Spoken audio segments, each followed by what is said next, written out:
What was your post game like Saturday? I'm really curious. It was fun, and people were celebratory, but a couple people called and said, "Did we win or lose? Why are people acting like this? And why did it go the way that it went? And why are people behaving in the manner they're behaving?" At the end of the day, George, the truth is that here people have gotten used to winning with a little bit of entertainment, a little bit of flash, a little bit of flair. Yep. And to somebody my age, this team speaks to me, like this group speaks to me, somebody my age. Okay, let me try this one on you because it Yeah, hit me about the middle of the third quarter that right. Heupel got gun shy on Joe Milton. And it felt like he took about 60% of his playbook Mm-hmm. and just said, at least today, this guy can't make these plays work. So, do you think that's true? Yeah, I think what they did is they said, you know what, we have a team in front of us here that we know is going to play conservatively. We know this club is going, the coach across from us is not going to try to pull away from anybody. So why don't we manage the game that way? Josh Heupel was asked Monday at his press conference, going forward, if it's time to start kicking field goals, taking your points. And he wouldn't come off, he wouldn't say, one way or the other. George, I think if they're in a similar spot going forward, they're going to start taking 3 points. Whereas before you used to think we got to get seven, get seven, get seven. I think they're to the point with their defense where they feel like, hey, our defense is going to keep us in games. We need to get the points that we can with the quarterback that we have and the offense we have, because it's not all about the quarterback, even though he's not very good. Their receivers are pedestrian at best thus far this year. It's just not working out with their passing game. How surprised are you by that? I'm surprised the receivers aren't better. I never believed in Joe Milton. I told you guys that in the offseason. To me, Right. it I'm was just asking always, about the receivers at this oh, point. it's very surprising. And I think they're very surprised too. The Thornton guy's a real interesting case because here's a kid that came from Oregon, and the word on him was he had 24 catches in 2 years, but he wasn't really given an opportunity there. And I mean, they made this guy sound like he was gonna, step right in and catch 50 balls this year. And I mean, that poor guy's been hurt, but when he's been on the field, he's had trouble lining up. He did it again Saturday. When you have trouble lining up, it's probably not a good sign. I mean, Tennessee's got some guys right now, even when they're open, that, and that's the trouble with these. You see this with these passing games. You see a quarterback that struggles. A lot of times the receivers are so anxious to catch a ball that's near them that they drop even the balls they should be catching. And I mean, these guys couldn't catch a cold in a room full of sick kids right now, and we're in mid-October, so it's just not happening. So they have the luxury of a terrific defense. And as you Mm-hmm. said, that defense appears to be so good, it Yeah, can keep them in every game. yeah, But there's a part of me saying to myself, they can't win in Tuscaloosa if Joe Milton is as limited as he became that's right. last Saturday. Are you That's right. buying that? 100%. I don't think you can win on the road in this league without quality quarterback play in somebody else's building. You can do it in your own building. You can get away with things in your own building. Tennessee got away with 105 yards of penalties last week. You do that in somebody else's building, you'll lose a game. Tennessee got away with a Milton turning a ball over, just throwing into a double coverage, deep in their opponent's territory in a close game. You do that kind of stuff on the road, and you don't win those games. Not in this league. It's just not how it works. So, and I think that's why you're seeing so few teams win on the road. I think about what Brady Cook did last week up at Lexington. Kentucky scored the first 14. Missouri comes out plus side of the field, right around midfield, but they fake a punt. It goes for a touchdown, so now it's 14-7. And from there, they trucked them 38-7. This Alabama bunch Tennessee's going to see, they're going to have opportunities. There's 132 teams playing Division I football right now. Alabama is 129th in sacks allowed. They have two guys they've rotated at left tackle who have been an absolute nightmare. It's like a turnstile. Arkansas had a kid last week, went for 5 sacks on him. I mean, this is, and James Pierce is playing as good as anybody right now as a stand-up end, rushing quarterbacks. Looks like an NFL player right now. Sure does. And Tennessee's going to have an opportunity. It's going to come down to this, George. The last couple of teams have defended Tennessee like it's Josh Heupel last year. Sooner or later, somebody's going to put a bunch of guys in the box and say to their running game, you're not going to run on us. We're going to make that guy playing quarterback make decisions, and we're going to make him beat us, either with his feet or beat us downfield. But the Milroe guy right now, you got him up there. He's really developing as a thrower down the field. So that's another area of this thing. He's developing and having the kind of season that a lot of people thought Joe Milton would have. And Alabama's made a decision as he's grown with his arm. And believe me, he's erratic. I mean, he could still get them beat. Neither one of these quarterbacks, if you were to tell me, oh, man, they imploded and the other team got blown out, you wouldn't be shocked. No, not with either guy. So let me try this one. And I've asked you this before, but we're now a couple more weeks down the road. I'm assuming that Sunday morning or sometime Sunday, their staff gets together and they're all in a room like we're in right now. And, you know, the Heupel's at the head of the table and you got all the little, you know, GAs in the back. Can I get you coffee? Blah, blah, blah, blah, blah. And somebody is bound to say to Heupel, is it time to consider the other kid? And is there at Tennessee right now it's not discussable, we're not going there? Is there a fear of once you go there, you can't ever go back? What do you think is really going on behind the scenes? They're not happy with the quarterback play at all. They're not going to make a change. I don't even think that's in the discussion. And the reason it's not in the discussion is simply that these guys feel like we have difficult road games coming up. And you cannot do that to a true freshman quarterback. The problem with Nico is, early in the year, even in the games where they could have put separation between themselves and their opponents and gotten him playing time, they were unable to do so. They've been so pedestrian offensively with their passing game.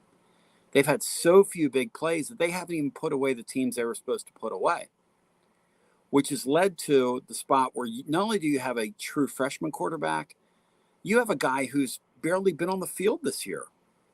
Barely been on the field. Like, if something terrible were to happen at Alabama, catastrophic, they've got a true freshman quarterback that's barely touched the field midway through the season. And I'm not exaggerating that. Like, how many plays have been on the field? 25, 30, 20, 20? Well, I don't know what the number is, but it's not a lot. Okay, let me try it this. Go ahead. Let me try it this way. Let's say something did happen and Nico had to play. Right. Is there a possibility that he would light it up and we go, voila, there's the answer? Sure. Or are they convinced it's not? I mean, look, I think it's more that that's an interesting the way you phrase that. You're pretty good, George. You belong in a Hall of Fame somewhere. So you know what though? I'm the one running it. Well, no, it's a great when you phrase it that way. I think what happens with these guys is, look, Heupel is a guy that you and I both know is better than the average Bear offensively. Oh, yeah. He's let this guy fool him twice. He's let this quarterback fool him twice. Very few people fool Josh Heupel. Joe Milton's fooled him twice. He's put the ball in his hands twice. I think they're going to give this guy every opportunity, and I think they're going to lose a couple more games before we see a change. I really do. I think before you start talking about changes, Tennessee's got to lose a couple more games. Yeah. And the air's got to come out of this thing. Look, Tennessee goes to, even with the way Milton's playing, if you run the ball the way you're running it, okay, you go down to Alabama and get a win, all of a sudden, top of the mind, now you still know you've got to go to Missouri, you've got to go to Kentucky, okay? And those are road games. But once you do it once on the road, and you do it in that environment, you've proven you can do it. All of a sudden, you've got a game with Georgia at the end of the year with Brock Bowers, who's probably done for the season, or at least the regular season anyway, based on the deal that he had. All of a sudden, everything's in reach. So I just don't think. And look, Joe Milton was dreadful Saturday. Dreadful. You can't. I'm not going to sit here and cover for that. But at the same time, I just think that, when you start talking about playing a true freshman, I think you do that on teams that after 6 games are 3-3, maybe 4-2, but a 5-1 team that's got a shot this Akron weekend. Yeah. A 5-1. Oh, yeah. Oregon, right. Or if you have if you want to do that when you're getting ready to play like a UConn or somebody, I get that. Man, these or road Texas games, Pan American. Exactly. Now you're talking. Okay. Kelly, say hello to Watson's stepson. I thought they were brothers now. I thought they were brothers. We're Oh, brothers. I mean, Watson's trying that, but nobody's buying it. And I need Tony to kind of help me, because we talked a lot of big stuff last week, but the opening still hasn't changed. So I'm going to need you maybe to up your game a little bit, Tony, and Yeah. I can't say that I'm not coming to George's bowling tournament, because he really doesn't care if I come or not. It doesn't matter to him. I mean, but the success of it depends on you. Yeah, but if you say I'm not coming on Tuesdays if you don't put Kelly in the opening, that would cease a lot of things. You know what I'm saying? Get it done like that. Well, it's funny you'd say that, Kelly, because I was watching the commercials before we came in here, and the one with Billy, where they're describing what the show is, and I saw a lot of people in that, Billy, George. Are you in that spot? Oh, Kelly, absolutely, he's in it. Kelly's in that. I came in the last part of it. Yeah, he Kelly, throws a football. What are you complaining about? If you're in that spot, you need to come off this, Kelly. Quit being a diva. Relax, Francis. So Tony, you're gonna go after me right now, huh? That's how it's gonna be.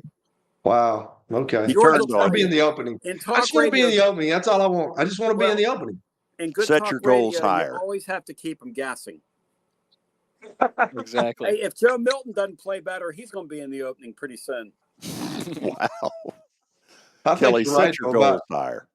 Well, I should, George. I should have set my goals higher before I told you that I was coming on the show. That's what I should have done. Absolutely.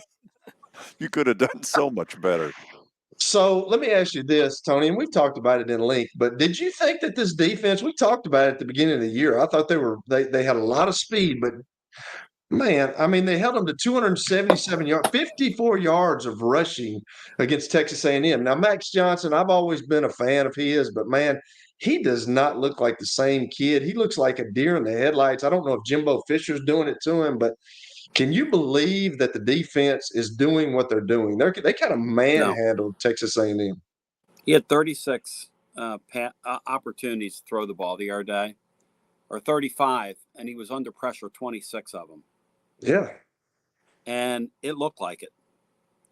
And they are, I just said Alabama's 129 out of 132 Division I teams in terms of giving up sacks. Yeah. Alabama better watch out this weekend, because this Tennessee defensive line is going to put some pressure on them. And really, that's what they're doing it with. They're doing it with their ends and their line, and everybody's really having a good year. I feel happy. I'm glad for those guys. I really am. In fact, Kelly, it's so good. Their front line has been so good. that their secondary is getting some love right now. And Kelly, if that just doesn't go to show you, they call it complimentary football. Kelly, do you believe Tennessee's secondary is any better? Now you played at a very high level. Well, we know this. We know this. Right. If you can get pressure on the quarterback with the front four or the front seven, if you have to bring a couple of guys, you ain't got to cover very long. You know that. You do not. No. And when you don't, you get exposed. The thing that concerns me about this weekend compared to other weekends is this Milroe guy has been making big plays with his arm, and he's been doing it on plays that kind of break down. Yeah. He's been finding guys behind the secondary, and our defense has a tendency, our kids, to take their eyes off of things. I'm sure that's a big concern, probably a big point of emphasis in practice this week. And how it comes out is going to be really interesting because I think Tennessee's going to heat him up. I really do. What about the I know you just talked about the Pierce kid. I mean, he had 11 quarterback hurries the other day. How good is he? Is he probably the best of the bunch? Oh, I don't think there's any doubt about that. Look, I'm not one of these guys that watches college football and goes, well, that's a pro. That's a pro. Yeah. I don't sit there and go, well, that guy's a first-round pick. And that I try to enjoy the game. You know what I mean, Kelly? But when you see these guys flash who are stars, and you see these guys flash who – I have a friend, Sean Sinclair, who says, look, when you're one of these five-star guys, I should be able to walk into a stadium with somebody that doesn't even know the sport, and they should be able to find the star players. You could find that guy with a pretty untrained eye. Hey, that guy's better than most people out there. Look at him. He's been very good. Yeah, well, when you get 11 quarterback pressures in one game, man, that's pretty that's pretty legit. So we talked about and this is one thing that surprised me the other day because I thought it was a bad matchup for UT against Texas A&M with the front seven, but you got to give it to Glenn Ellerby. Played here at Middle Tennessee, came back and coached here a little bit, but now he's up there. Yep. He's got Cooper Mays back, obviously being center. He's obviously made a huge difference, but those guys are able to run the football, and that's keeping a lot of pressure off Josh Heupel and Joe Milton. There's no question about that. And the reason being, when you can go for 235 on them when Alabama went for 23 the week before, think about that. Yeah. Did you think in a million years Tennessee could do that to them? No way. No. No. I knew the Vols, Heupel's record when trailing at halftime was like 0-9 coming into Saturday. I do a Twitter Spaces, what we call halftime huddle thing, where I just drop on Twitter over at Tony Basilio, my Twitter account. And I predicted they'd win the game, even though that was the number, even though we knew that was the number. And the reason, Kelly, I predicted they'd win the game is they already had 120 yards rushing or 125, whatever the number was at halftime. When you're doing that in a Southeastern Conference game, you have to almost try to lose one of these games. Hey, the more football's changed, the more it stayed the same. Team that runs the ball the best, more times than not, still going to win these games, Kelly. Still going to win them. What do you think the keys are to this weekend against Alabama and Tuscaloosa? I mean, I think that I don't know. I thought that they didn't have a good matchup against Texas A&M. I think they got a really good matchup against Alabama. I really do. I think they're going to be able to put pressure on Milroe. Milroe can make plays with his legs, man, but he just sometimes his indecisiveness in the pocket kind of gets him in trouble with sacks. And I mean, I think they match up pretty good defensively against Alabama, and I'm not sure that we'll just have to see about Alabama's defense, but I'm not sure that the way that UT's been running the football, I don't know if they can stop them. So we'll see. But like me and George talked about it the other day. If I'm Texas A&M or if I'm Alabama, I'm going to make Joe Milton beat me. I'm going to load the box. I'm going to man up everybody outside, and I'm going to say, you're going to have to make throws. And I can't believe Texas A&M did not do that. But how many times did they put anybody in the box? How many? I'm not meaning to talk over you. How many?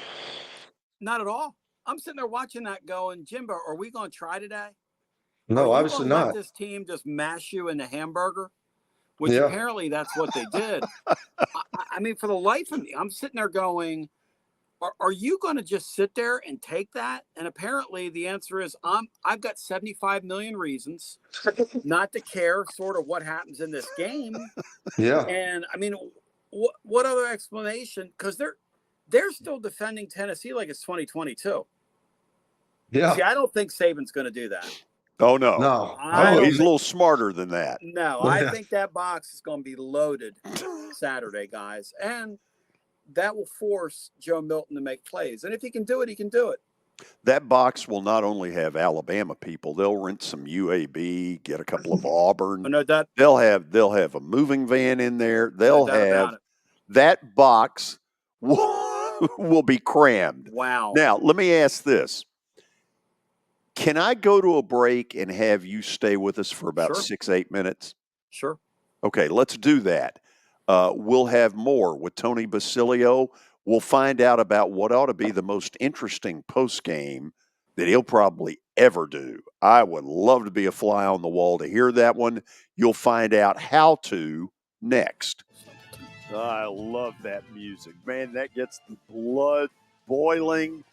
Get me to kick off. Where's the popcorn? Where's the clicker? No, Kelly's not invited. Sorry. No, Kelly. If you did invite me, so there you go. Well, that's fine. Thank you. So are we all three in agreement that this guy on the Alabama sideline, he didn't fall off some turnip truck? Are we all three in agreement he will load that box? Eli Gold will be in that box. Everybody, look, George, I think that if you don't make Joe Milton beat you, you're crazy this weekend. Crazy. Based on what I saw from Milton the other day, Kelly, when Milton did that deal on that first drive where they had that free play and he went out short of the sticks. Yeah. That's one of the craziest things I've ever seen on a football field. No offense, guy. I didn't get to see the game, but I did see that, and I was wondering what he was doing. Like, what are you doing? Gary Danielson saw it. We sit here and we just go, there are things you can do as a quarterback, because if you do that enough, you're going to lose your huddle. You know, you just can't do things like that. Would you all take 21 points if I said, okay, Tennessee, I'm handing you 21 and you never play the game? Would you take 21 and believe that's enough to win? No, it's going to take 28 points to win that game. 21's not man. 21's not enough. You may be right, man. I want to know this. I was reading where Josh Heupel said that one of the reporters asked him, can you have an explosive passing game against Alabama, or can you have an explosive passing game? What are your thoughts? Because he said absolutely. He's a coach. He's going to say that because of what he did last year and what he's done, you know, all through his college career as a coach. But do you think that they could have an explosive passing game with what they got with Joe Milton and these receivers that they have? They didn't have an explosive passing game in their building against anybody this year so far. And that includes the 1AA team they played. I mean, they're fighting themselves in their passing game. Obviously, what is Josh Heupel going to say? Tennessee this week, the path to victory for them is going to be to run the ball, control the ball, hope to get a couple of turnovers, maybe squeeze something out of your special teams. That's how they won last week in their own building. Now, Kelly, we have late word from Rick Pitino, who says, and I quote, Jalen Hyatt is not walking through that door. There you go. Thank you. And that's the truth, guys. That is, hey, Hyatt was really good over the weekend for the Giants. Yeah. And the truth is, here's a thing that people have learned. Everybody wants to make college football about coaches. It's always been about players. X's and O's, Jimmy's and Joe's, man. % about players. Jimmy's and Joe's. Saban all of a sudden doesn't look like a total world beater now that he doesn't have exemplary players. Now, granted, this is a 9-3 Alabama team. I think that's the kind of team they have, and they're in the process of going 11-1 unless somebody can get them, which would be a hell of a coaching job. But they are a far cry from the Alabama of past of past years, past year. Tony, what has happened with Ramel Keaton? Yeah. Again, that's a guy they thought was going to take the big step this year. And Ramel Keaton, who you mentioned, Saturday night dropped a touchdown pass. Mm-hmm. I mean, it wasn't even it was a high school catch. I mean, you got to catch that ball. It's just the year he's having. It's the year these guys are having. It's just, I don't know. Maybe lightning strikes with Alabama. Who knows? I think Alabama's gettable. I really do. Oh, I don't know if they're gettable yeah. for this quarterback and this passing attack, but I think Tennessee's defense will create enough pressure and create enough situations that the offense is going to have opportunities here. Bama's gettable. That's a winnable game for Tennessee. It really is. Billy, have you sent your resume yet? No, still working on it. Really? Okay. Billy's got it going. Billy, I'll tell you what, in that commercial, when I saw you, I really get a sense that you ought to contact somebody like an agency or somebody. Good looking, man. You could, and in a big place like Nashville, you could get you some commercial work. I really do believe that. George, you on the other hand should put a bag over your face. Well, a guy. So I junk around, right? Me and this guy, we kind of junk. We go to yards. I just love junk, and we have a site that we use to look things up. It's a true story. We have a site we use to look things up. He made his password for this thing, Face for Radio, Tony. Oh, I love him. That's my password. Yes, I love him. Okay, so you're going to have Kelly's face. An incredibly interesting post game, no matter how this goes. And I would encourage anybody and everybody who cares about University of Tennessee athletics, tune this thing in after the game's over. How do they do it? Well, we have college football fans from like all over the country that listen to it and we try to talk about different things that happen in the league as well, because we just basically get on there and celebrate the game and then watch the games that are on. And I'm pointing at my TV for some reason. I guess that's a Italian tick. But anyway, that's a TV. tclub.team is my website, tclub.team. And we go on as soon as the Tennessee game's over. The other night we were on for 5.5 hours, and one of my buddies texted me because I went upstairs because my studio is in my house, but I went upstairs to lay down at 1 a.m, and he texted me, "Oh, that's it." Are you kidding me? No. Good Lord. Well, here's the thing about what we do, guys. People think that 5.5 hours is easy because, like my band played a tailgate the other day too for a couple of hours. My brain Saturday night when we were done, I mean, I'm not exactly smart to begin with, but mush. Yeah. Mush. Yeah. Okay. This was awesome stuff. Thank you as always. Thank you guys. It's an absolute pleasure. Hockey season's here. Baseball playoffs. NFL heating up. When you want to come to a Preds game, you let me know. I love it. Come on. Love it. Love it. For people that haven't been, you talk about something that when you see it live, it's unbelievably good. Mm-hmm. It's like a bunch of linebackers out there at the speed they move. Kelly, you like hockey live? No. Live. Hey, I've been to when I was in Buffalo. I went to a couple of Sabres games. I've been to a couple of Predators games. So, yeah, I mean, I enjoy it live. Now, I don't like much watching it on TV, but live is really cool. I took him to a game. He did nothing but complain. Did he really? Wanted to go home the whole time? I was there with you. I mean, you just got that face to make people complain. When you're at a game with George, is it like being with the mayor? Kelly, everybody walking up to him. Well, he knows a lot of folks, and if you come down to his bowling deal this year, it's going to be really frustrate you because it's on steroids. When you go there, I mean, everybody knows George, and I was really disappointed. I was like, I can't believe this guy knows all these people. Well, he knows them all, and you're probably over there going, "Wait a second, man! I played in the league. Man." No, man, that was a long time ago, Tony. I've turned the page on that, Hoss. Tony, What do I know? I can't wait to hear how it goes. See you next Tuesday. See you guys. Much love. Thanks. See you, man. Oh.